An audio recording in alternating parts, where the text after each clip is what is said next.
Hola amigos, hoy en Hablando de Homeopatía vamos a hablar de un tema que os va a gustar mucho, bueno, no sé si os va a gustar, pero que os vais a sentir identificados.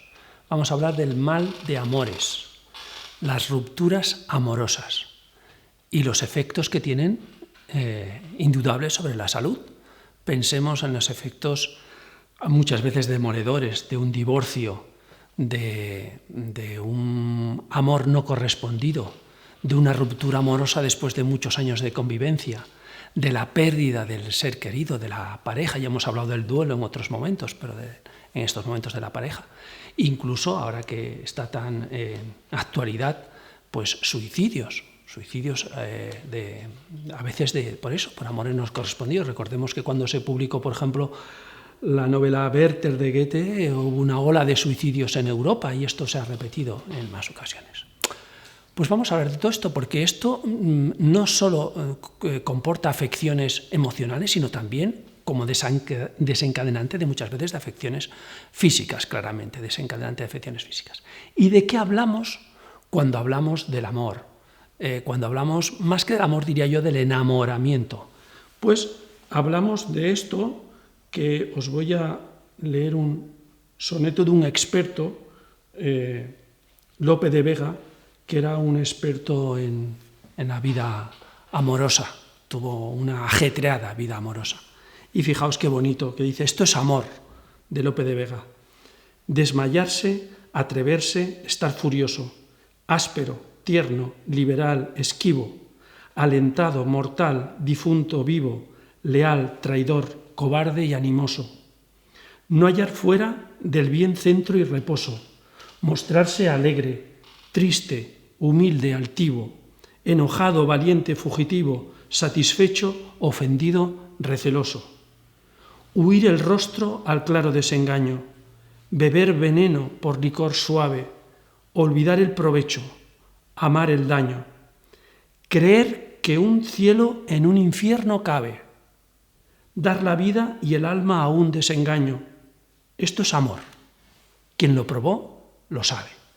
Pues evidentemente, casi todos hemos probado todas estas circunstancias de las que nos habla Lope.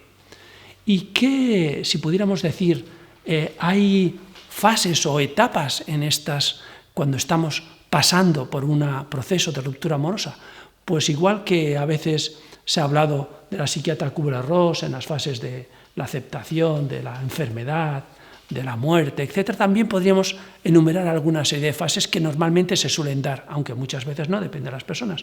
La primera es el shock y que te produce la situación cuando ya hay la ruptura.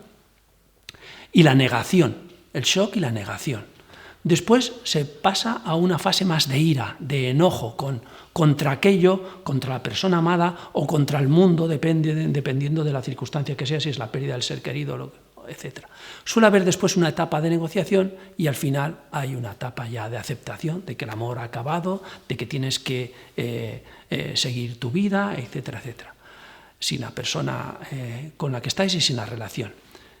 ¿Y qué tratamiento hacemos para eso? Bueno, en principio, esta es una circunstancia de la vida, igual que el duelo del que hemos hablado. Entonces, lo que habría que hacer es no medicar, no empezar ni con ansiolíticos, ni con antidepresivos, etcétera, etcétera, no medicar porque es una circunstancia vital en la que debemos confiar en las propias capacidades de la persona para ir superando esto. Sin embargo, ¿qué sucede? Que muchas veces, pues por el tiempo que dura el proceso de duelo, el proceso de afectación, por la intensidad que interfiere en nuestra vida, en nuestros quehaceres cotidianos, pues podemos necesitar la ayuda de un profesional.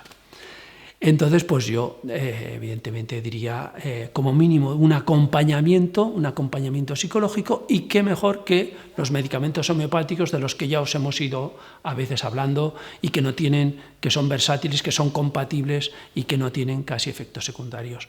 Por ejemplo, la Ignatia con su montaña rusa, sus subidas y bajadas de humor, Natrum muriaticum, que se queda pegado al recuerdo, sobre todo en procesos de duelo, al recuerdo de la relación de la persona amada, aurum con su profunda tristeza, que muchas veces es desencadenante de procesos de hipertensión o trastornos circulatorios, belladona, o sea, toda una serie de medicamentos que podéis ver ahí. Bueno, pues esto es lo que os quería comentar al respecto de este asunto tan intenso, tan bonito que describe Lope, por ejemplo, esa frase de que pensar que un cielo en un infierno cabe.